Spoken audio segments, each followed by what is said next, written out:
Hello, good morning. কেমন আছো? ভালো আছো বন্ধুরা? আমিও ভালো আছি।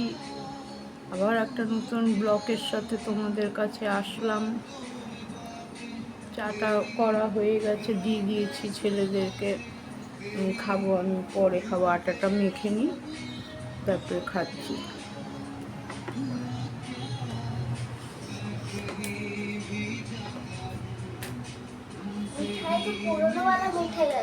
লাল টুলটের দিকে নিয়ে তোমরা রাখবো।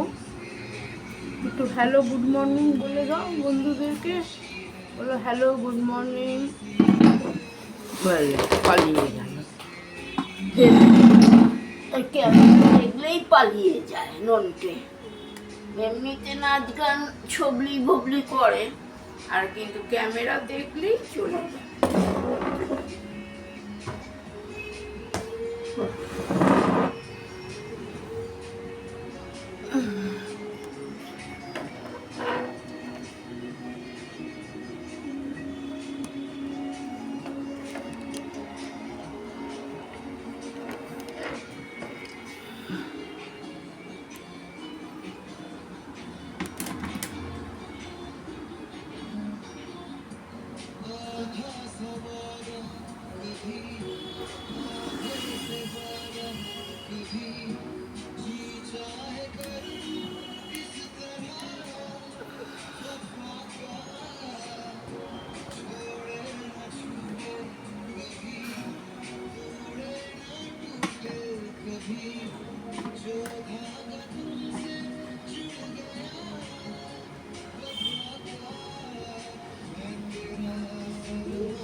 এসব কি হচ্ছে এখানে? এটা তো অফিস নাকি? কি হলো স্যার? Answer me. তুই তো খুব ডিসিপ্লিন ছিলিস আগে, এখন কি হলো? তোর তো অফিসে কাজের বাইরে আর কিচ্ছু ভালো লাগতো না। লিসেন গাইস, এই ডিসিপ্লিন ব্রেক করার জন্য কিন্তু আমি অ্যাকশন নেব। Nikita, excuse me. সেটা সঙ্গে কথা বলতে তো ফিকল মাইন্ডেড কেন?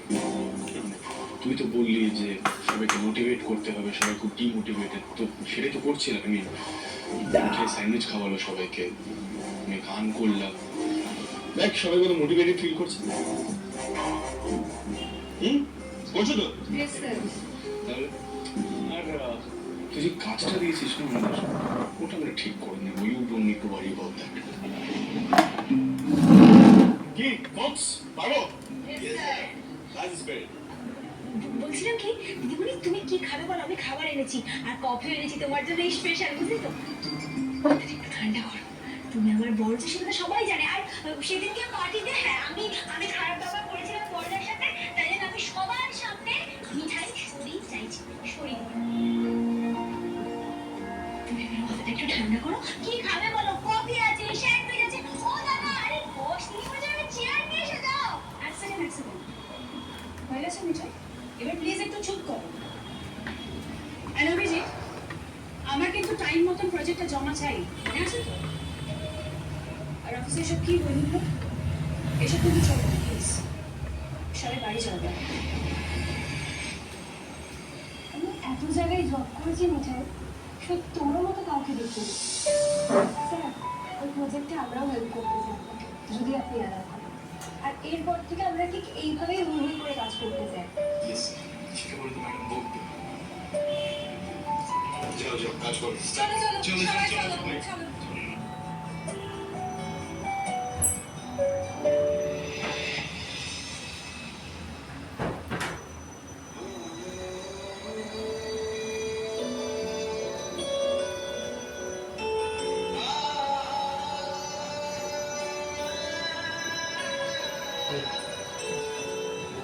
যা পায়খানা তো দুজন এখানেই দাঁড়িয়ে আছে।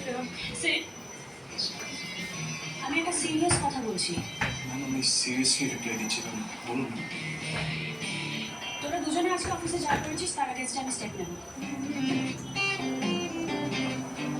ম্যাম প্লিজ প্লিজ ম্যাম এটা করবেন না, চাকরিটা আমার জন্য সব কিছু ম্যাম। এই বছরের শিল্প সম্মান পুরস্কারে পুরস্কৃত করা হচ্ছে আমাদের শ্রীযুক্ত সিদ্ধেশ্বর মোদক মহাশয়কে।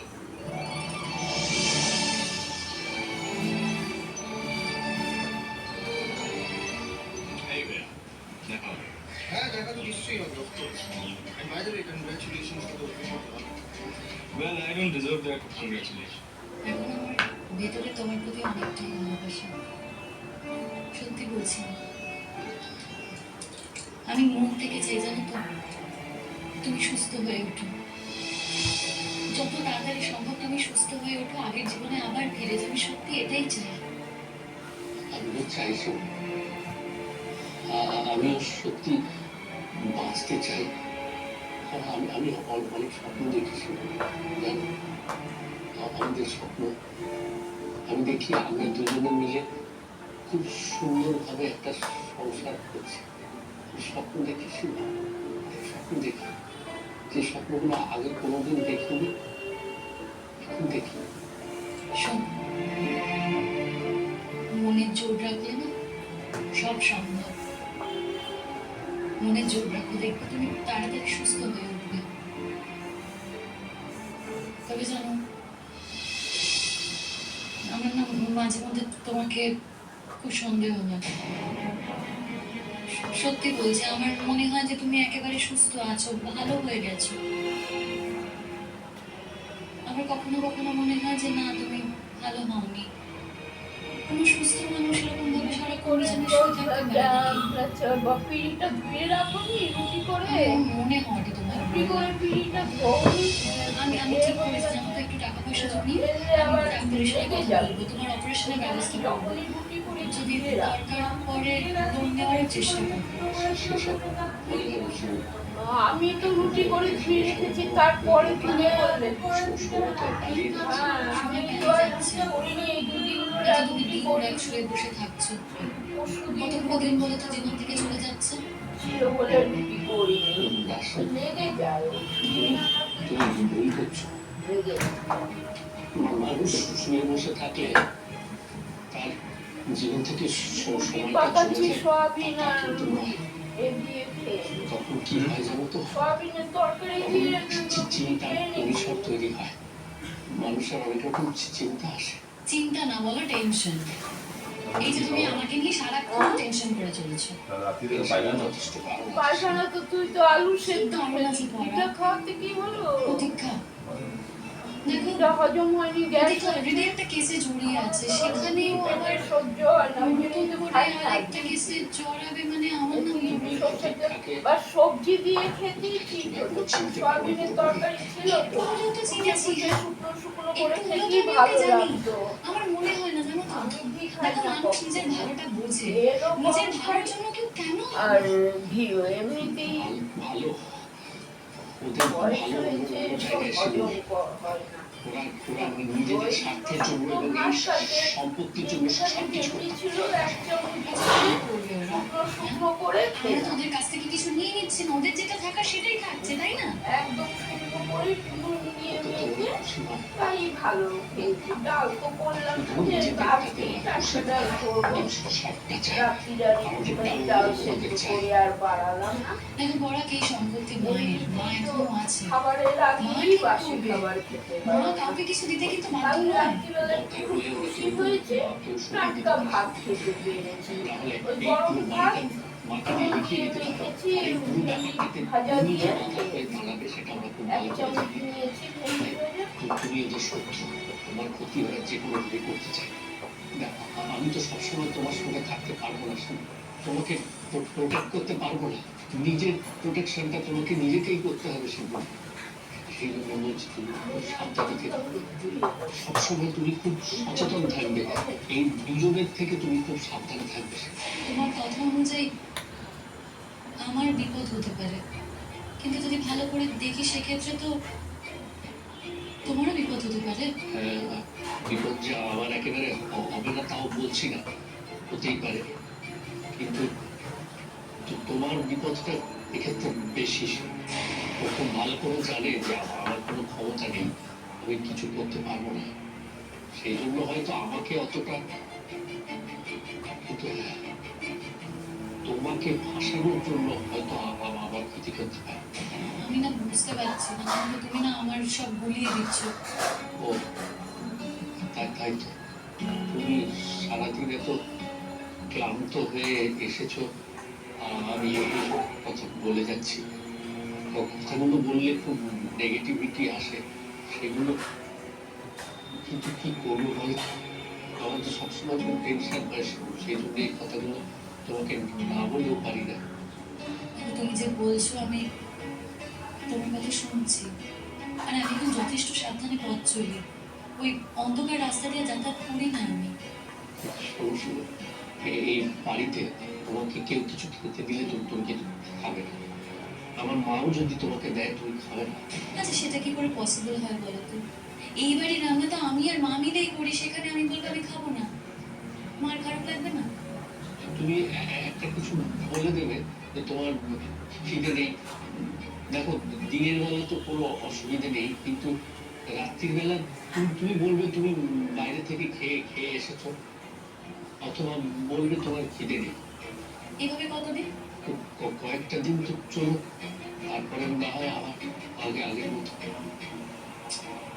কি করে হয় বলো তো? আমি বলবো আমার খিদে নেই, কিন্তু আমার তো খিদে পাবে, তখন কি হবে? তুমি তুমি বলো কিছু খাবার বাইরে থেকে কিনে নিয়ে আসবে, এই ঘরে বসে থাকবে।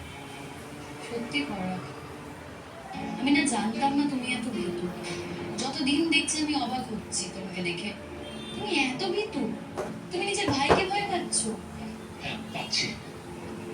আর আমি ভীতু, আমি ভয় পাচ্ছি। আমার ভাইকে আমি ভয় পাচ্ছি সেগুলো, তার কারণ আমি খুব ভালো করে জানি যে ও কি করতে পারে, এবং তোমাকেও বারবার করে সাবধান করছি সেগুলো। তুমি আমার কথাগুলো মন দিয়ে শোনো। তুমিও খানিকটা জানো, সেই জন্য বলছি তুমি কিন্তু সত্যি সাবধানে থাকবে। পরাগ, নিয়ে আসি। তো কেন ভাবছো তুমি? হ্যাঁ, আরে বাবা, আমার চোখ কান খোলা আছে, এসব নিয়ে এত ভেবো না তো। তোমাকে না একটা কথা বলা হয়নি জানো? কি কথা? এসো বসো বলছি। কি কথা বলো? আরে এত টেনশন কেন করছো? বসো না, টেনশনের কিছু নেই, অন্য কথা। সুচরিতা দিদির ব্যাপারে জানো তো, সুচরিতা দিদি না একটা সম্পর্ক হয়েছে, আমার মনে হয় ওরা সেটেলও করবে। ও এই কথা, বাহ, সে তো ভালো খবর। আমি ভাবছিলাম কি দেখো শিমুল, আমি তো তোমাকে আগেও বলেছি, জীবন কখনো থেমে থাকে না। তুমি তো নিজের জীবনটা নিজেই থামিয়ে দিতে চাইছি। জীবনটা থেমে থাকেনি, ঠিক আছে কি? এর এখন আবার নতুন করে সংসার করছি, তোমার দয়ায় চাকরিও করছি। দয়া কেন বলছি? দয়া বলো বন্ধুত্ব, আর বন্ধুত্বই বা বলি কি করে, স্বার্থ বলতে পারো। হ্যাঁ, আমার একটা স্বার্থ ছিল। আমি তোমাকে চাকরিটা দিয়েছিলাম এটা ভেবে যে আমি জানতাম তুমি চাকরি নিয়ে কোথাও চলে যাবে না, তুমি এখানেই থাকবে, আমার মাকে দেখ সেই জন্যই আমি তোমাকে এই চাকরিটা দিয়েছি। আমার নিজেরও স্বার্থ ছিল। হয়েছে, আমি সব জানতে চাই না। আচ্ছা, আজ তো দিব্যি ঠিকই আছো, কিন্তু তোমার চোখ মুখ এরকম শুকনো লাগছে কেন? খাওয়া দাওয়া করনি? হ্যাঁ, খেয়েছি। শুধু শুধু তো তোমাকে একটা কথা বলার দরকার ছিল। কি বলা দরকার ছিল? কিছু হয়েছে কি বলনি? পলাশরা আমার কাছে এসেছিল আমাকে শরবত খাওয়াবে বলে। আমি সব শরবত খাইনি, ছুঁড়ে ফেলে দিয়েছি। সে কি, খাওনি কেন? আমার মনে হলো আমি ওই শরবত খেলে অসুস্থ হয়ে পড়তে পারি। ওরা, তুমি কি বলছো বলো তো এসব? আমি যা বলছি ঠিক বলছি। অকারণে সন্দেহ করছো না তো তুমি? হয়তো তুমি এমনি এমনি ওদেরকে নিয়ে সব ভাবছো। অকারণে নয় সেবু, তুমি আমাকে খুব ভালো করে জানো। অকারণে আমি কোনো কিছুতে সন্দেহ করি না। নিশ্চয়ই কোনো কারণ ছিল, সেই জন্যই আমার মনে হয়েছে। আর তাই তোমাকে আমি সাবধান করে দিচ্ছি। তুমি যে কথাগুলো বলছো, আমার না সত্যি এবার খুব দুশ্চিন্তা হচ্ছে। খাবার দাবার গুলো তাহলে এবার আমি... তুমি এতটা চিন্তা করো না সেবু। ভয়টা শুধু আমার একার নয়, ভয়টা কিন্তু তোমারও আছে। দেখো, আমি বলছি কি, দরকার হলে না আমি তোমার খাবার আলাদা করে ঢাকা দিয়ে রেখে যাব, তুমি আলাদা করে খেয়ে নিও, বুঝলে? সেটা তো ঠিক আছে, সে তো না হয় আমার ব্যবস্থা হলো। আর তোমার ব্যবস্থা? আমাকে নিয়ে ভেবো না, ও আমি ঠিক দেখে নেব। আমার চোখের সামনে যে রান্নাটা হবে সেই রান্নাটাই আমি খাবো, তাহলে তার কোনো অসুবিধা নেই। Promise promise promise. হয়েছে? নিজের মুখটা দেখেছো ভালো করে? হ্যাঁ, চুল ফুল একেবারে উস্কো পুস্কো। কি গো তুমি? হ্যাঁ, আমি আসলে খুব তরকারি দিয়ে দিই। টেনশন ছিল, ভাবছিলাম এই কথাগুলো তোমাকে কি করে বলবো। তুমি যদি আপসেট হও। কি দেখলে? তুমি আসলে তো খুব শক্ত মনের মেয়ে। বাইরে থেকে দেখলে কেউ বুঝতে পারবে না তুমি আপসেট হয়েছো কিনা। যদিও আমি তোমাকে দেখলে ঠিকই বুঝতে পারি। দেখো, আপসেট তো একটু হয়েছে, কিন্তু আপসেট হওয়াটা তো কোনো সলিউশন না। একটু টেনশন কাজ করছে ভেতরে ভেতরে। এই দেখো না, আমি যখন বাড়িতে থাকবো না, ওদের হাতেই তো তোমাকে ছেড়ে যেতে হবে। তখন যদি কোনো দুর্ঘটনা ঘটে যায়, সেটা নিয়ে একটু ভাবছি, সেটা নিয়ে একটু টেনশন হচ্ছে। না, এবার ভাবছি একটু মেকানিজমটা চেঞ্জ করতে হবে। কিরকম? দেখো, আমি ঠিক করেছি যে আমি না রান্না করে তোমার ঘরে রেখে দিয়ে যাবো।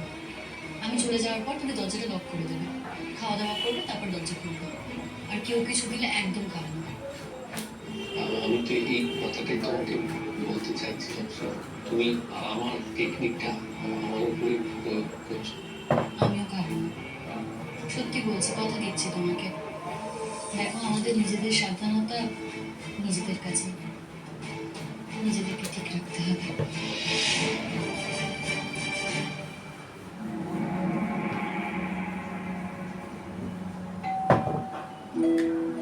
বৌমা, হুম? তুই তোমার বন্ধুদের তো এখন আসার সময় না। কে? আচ্ছা দাঁড়া, আমি দেখছি। মা, আমি খুলছি।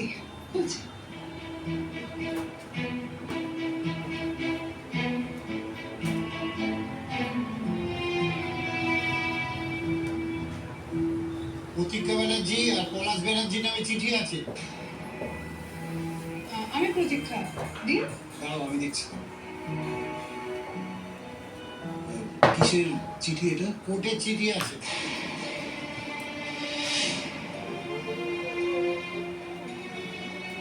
চিঠিটা নিতে হবে, নাহলে তো আমরা বুঝে উঠতে পারবো না কি হচ্ছে। সেই অনুযায়ী তো লয়ারের সাথে কথাও বলতে হবে। চিঠিটা আপনি পলাশ ব্যানার্জি? হ্যাঁ, আমি পলাশ ব্যানার্জি।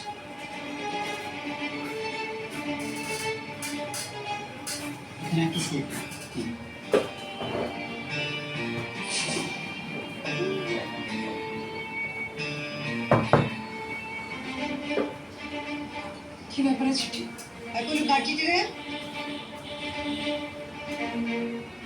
কোর্টের চিঠি না, হ্যাঁ কোর্টের চিঠি দাঁড়াও আমি তুলে দেখি আগে।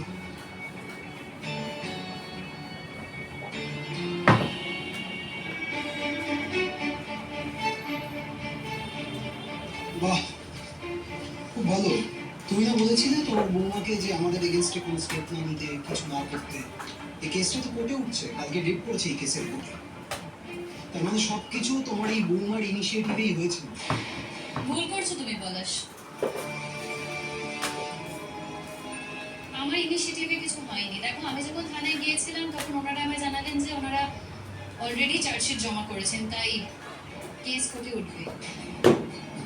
সত্যি কথা বৌমা, বলছি তুমি থানা পুলিশ কোর্ট কাচারি এই সমস্ত করেছ? মা, আমি কিন্তু কিছু করিনি। তুমি আমাকে কেন কথাটা বলছো? দেখো, পুলিশ হয়তো কোনো সন্দেহ করেছে, সেই সন্দেহের ভিত্তিতে ওদের ডেকে পাঠিয়েছে। এখন কোর্টে যদি কেস সরাসরি উঠে যায় সেখানে তো আমার কিছু করার নেই। শোনো, এটা আমার জানা ছিল, এই ছকটা আমি জানতাম না, আমি জানতাম এটা হবে। আমিও দেখবো তুমি কি করে কোর্টে কেসটা যেত। তোমার কাছে তো কোনো প্রমাণ নেই যে সেদিন আমি তোমাকে কোনটা করতে গেছিলাম। আমিও দেখবো তুমি কোর্টে কি ডকুমেন্ট প্রডিউস করো। তোমার কাছে কি ডকুমেন্ট আছে সেটা আমিও দেখবো। আমি তো বলছি আমার কাছে কোনো ডকুমেন্টস নেই। হয়তো পুলিশের কাছে থাকতে পারে, পুলিশ জানে তার কাছে কি প্রমাণ আছে। আমার কাছে কোনো প্রমাণ নেই, আমার কাছে কিচ্ছু নেই। আমি সেসব কিচ্ছু বলছি না তোমাকে পলাশ। দেখো, তোমরা যদি অন্যায় না করে থাকো ঠিক আছে, তাহলে প্রতিবাদ করো। ভয় পাচ্ছ কেন? প্রতিবাদ? আমাদের তো সময় নেই বুঝলে। তুমি আমার চাকরিটা খেয়েছো, এখন ওর চাকরি খাওয়ার জন্য তুমি উঠে পড়ে লেগেছো। আমাদের ধনে প্রাণে মারবে, তারপরে এই গোটা বাড়ির বউ দখল করে বসে থাকবে, এই তো? সেদিন আমি তোমাকে থাকতে দিয়েছিলাম বলে আজ তুমি এত বড় একটা প্রতিশোধ আমার উপর নিলে। পুরীটার জীবনটা তুমি নষ্ট করে দেবার জন্য উঠে পড়ে লেগেছো। ঠাঠা রোদে ঝরছে ঘাম, দিদির মঞ্চে পাবেন এই গরমে দারুণ আরাম। সবাইকে ডিটক্স ওয়াটার বানিয়ে খাওয়াবো। 5 বিকেল 5টায় জি বাংলা এইচডিতে। বাপ্পা একটা প্লেট নিয়ে আয়। না না, আমি খেতে পারি। দেখো, এইভাবে কিন্তু কাউকে ভরসা করা উচিত নয়। আন্টি, আমি চোখে দেখে সিদ্ধান্ত নিই না, সুগন্ধে থেকে বুঝে যাই কোনটা খারাপ আর কোনটা ভালো। আমিও নেব তাহলে রূপন রেড লেবেল, আন্তরিকতার স্বাদ। শুধু একটা ফেভারিট না, চারটে আলাদা আলাদা বার। হ্যাঁ, সব পাবো কোথায়? সিয়ামা সেলিব্রেশন থাকে 3 থেকে 3 বিনামূল্যে। আমি তো ওকে সব রকমের পসিবিলিটির জন্য তৈরি করতে চাই। আর এতে আমার সাথে আছে ন্যানো, যার মধ্যে আছে প্রোবায়োটিক্স, বিভিন্ন জন্য দিয়েছে। আর আছে এসেন্সিয়াল নিউট্রিয়েন্টস। পায়খানাটা হবে খুশিতে পেট পরিষ্কার। ওষুধপত্রের চড়া দাম সবাইকে দিতে হয়। হ্যাঁ, তাও তো বাইরে নিতে গেলে তো 215 টাকা দিয়ে নিতে। নিতে আরো কম দামের আটা পাওয়া যায়। না, কম দামে আচ্ছা, এটা হয়ে গেলে, খাওয়া সুস্থ হয়ে গেলে একটু আপলোড করে দিই। রুটিটা আমি কথা বলে দিই।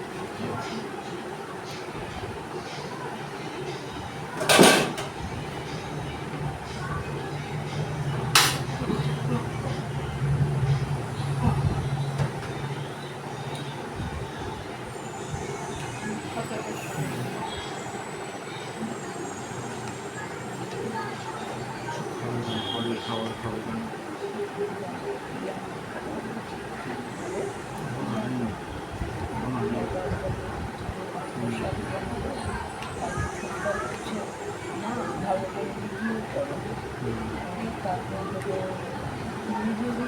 সিরিয়ালে ছোটো ছোটো বয়স্ক রোগের করো, তাও তোমার ওই যা পয়সা করে সংসার চলে।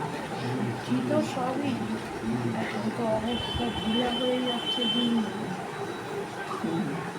আমি তো কিছু বললাম, কথা চললে না, সবার কথাই চলতো, সবাইকে নিয়ে চলতো।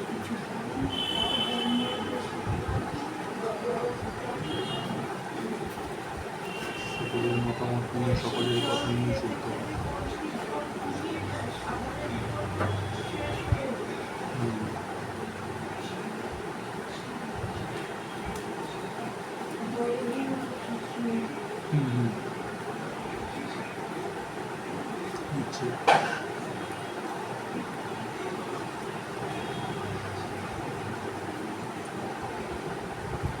ফ্রিজে জল খাবো।